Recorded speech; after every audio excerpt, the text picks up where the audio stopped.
Hey folks, hi, welcome. Anthony Nitz here. We're going to do another quick little update on the real estate market again. Last time we did one, I think, was on the 25th, and some things have changed since the 25th. But now that I have a full month's worth of data, I want to kind of do a little comparison and show you kind of what we found here. It's kind of interesting, actually, because when we take a look at the numbers over the last week, listings are still going down. The new homes that are coming on the market in comparison to 2019, the listing volume is still going down a little bit because, well, a lot of people are holding off. They want to wait. They want to see what's going to happen and all that stuff. But there's good news because with respect to that, there's still people who have to buy and sell houses. There's still people who have to move, even amidst the coronavirus, stay-at-home orders and all that stuff. They have to do it, and so it is what it is. But what's really interesting, if you can take a look at the numbers here since the 25th, you can see what's going on there when we do a comparison. And while they appear to be down, there's actually been a spike, and I'm going to show you that here in just a second here. Actually, let me go to listing comparison. So when we take a look at listing comparison, so 2020 is in purple, 2019 is in green. You can see, yes, the listing volume is going down. Now, challenge with this is that it's still creating an inventory issue. Before we went into this whole coronavirus thing, there was an inventory issue. There just were not enough homes for the people who wanted to buy them. Combine that with the price range, combine that with affordability, all that good stuff. But nevertheless, there weren't enough homes on the market to do a couple of things. Number one, give people a lot more choices. And number two, create competition. Okay. And so when people are putting all these homes on the market, or are not putting homes on the market, it's kind of like almost like, oh my gosh, this is all we have to choose from. Okay. And as such, I'm getting reports from agents right now who are telling me, I had somebody just the other day say that they had 5 offers almost within the second day that they had the property listed on the multiple listing service. Another one, a guy back in Texas, and I'm sure this is going to be the same situation back then, had 35 offers on a property. We're in the middle of a coronavirus pandemic. What do you mean 35 offers on a single house? Again, supply and demand, it's really what it comes down to. Some people have to move. And so with the inventory, at least here for Orange County, inventory issue going down, staying down, yes, it's still going to create that demand for those houses. Let's look at pendings. So what's, you can see that the number of pendings have gone down. So that's kind of followed the number of homes that are available, right? You can't put homes into escrow that are not available. Okay. And so that has definitely gone down. And that's just because it's a weekend, I believe. Let's take a look. March 31st. Yeah, so 30. Yeah, well, no, that wasn't a weekend. But yeah, whatever. So 13 homes sold or went pending on that day. Maybe it was it was Monday. Yeah, Mondays are always typically not good for pending days. So pendings are going down following whatever the inventory is. Okay, let's go into closing. So now this is something that's actually very interesting. Again, closed is in blue. Our 2020 is in blue. And why is my chart not showing it correctly? That's interesting. Okay, that's not showing it correctly. But we have definitely had a spike in closings over the last week or so, and part of the reason for that, and I'll give you some numbers here in a second. Part of the reason for that is that there have been, it's 2020. That's weird why it says that. Okay, I don't know. It broke here. Something broke. Okay, sorry. Okay, trying to figure this all, keep it all in track together here. But part of the reason why I believe that there's a spike is because a couple of things. Number one, it was also on the 25th, I believe it was, when the federal government said that real estate services are now considered essential services, because they realized, my gosh, yeah, people do still have to buy and sell homes, and no matter what's going on, people are still moving. You know, they're being forced to in some situations and all that. But you know, there's another factor too. There's another factor behind all this. But first, let's take a look at this here real quick. So, in March, when we're comparing 2020 to March 2019, right? So kind of like a real good snapshot, because 2019, you know, was a normal market, if you want to call it that. 2020 started out normal. The beginning of March, it was just like every other March.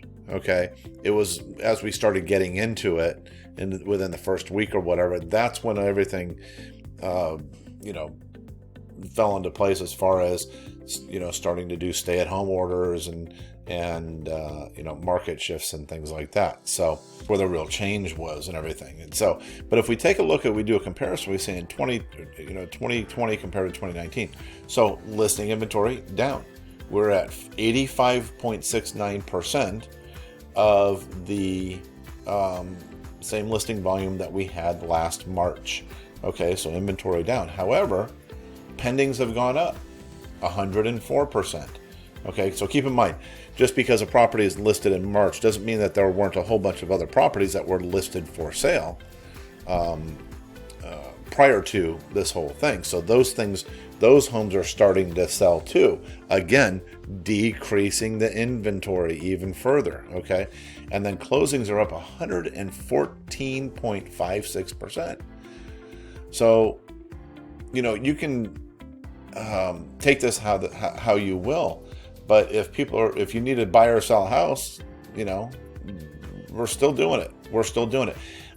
And you know, people worry about a crash, and I said this before in my last video. So, you know, if this thing really goes on longer than 30 days or so, then, you know, there's factors to come into play. Granted, there's all of the mortgage forbearance programs and deferrals and things like that. There's even I even got a thing from our auto loan company saying, hey, well, we'll defer your payment for a few months.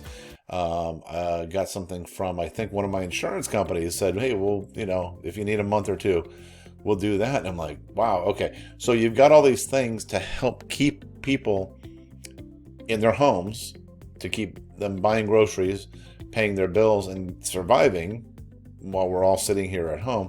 But in the end of the day, we're still, you know, if it gets past 30 days, I mean, if it hits 60 days, it could create a whole different set of challenges just as we move on. But, you know,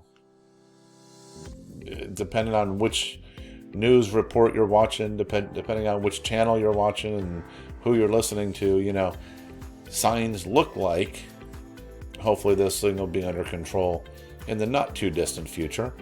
But, you know, whatever. I'm not an expert, and I don't want to be an expert in this whole coronavirus thing, but just trying to be optimistic, you know, that things are going to end up working out.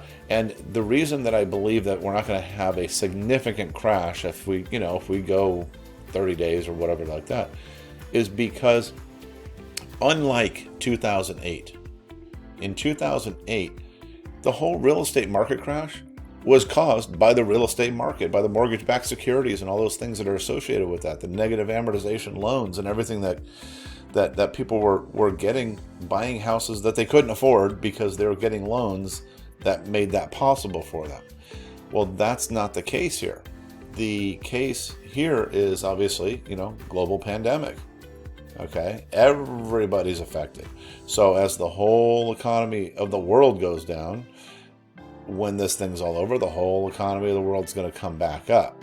Now, how it affects you personally, you know, we can't, you know, even try to guess. So Anyway, there's kind of my little snapshot of what's going on in the real estate market. We'll kind of continue this on into April, and then we'll see where that takes us, if good, bad, or otherwise.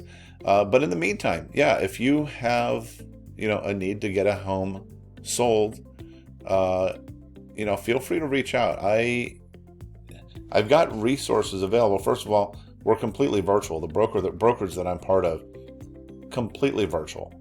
And so contact is at a very, very, very minimum. But of course, we use all the appropriate precautions to make sure that everybody stays safe.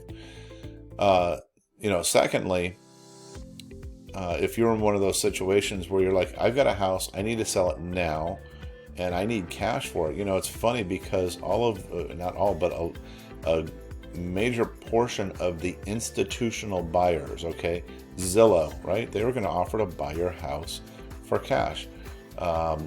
Redfin, what was it? Open Door. I mean, there's a bunch of them that they run these ads. Say, hey, we'll buy your house for cash. You put your information in. They go, great. Here's an offer, and it's a lower than market value offer because their business is flipping houses, right? And so if you've got the perfect, pristine,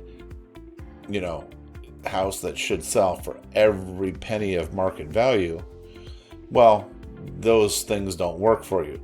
But if you're in a situation where your house, you're like going, hey, I've got a house. Number one, I need to sell it. I need to sell it now. Number two, maybe it needs repairs and there's deferred maintenance and things like that. Our investor group is still buying houses right now. Okay, they're not scared by the by what's going on. Not for the moment, but who knows what tomorrow's going to bring, right? And so, if that's your situation, call me, let me know, and I will be happy to, make arrangements to have them make an offer on your house. Okay. There's no obligation whatsoever. You just decide, okay, is it a good enough offer? Great, let's go. If not, no harm, no foul. Just they keep moving on. So, anyways, guys, I hope this is informative and helpful for you guys. But I'm staying optimistic and positive about all this good stuff, and we will have fun and see where it takes us. But most importantly, take care of your family, take care of yourself, be safe. Follow the guidelines, guys. Stay home. I know it's so tough for a lot of people. They're not used to it, and they're not, able or willing to do that. But, we're doing this for a reason, to try and slow all this stuff down and get it under control. All right, guys, thanks so much. Take care. We'll talk to you soon.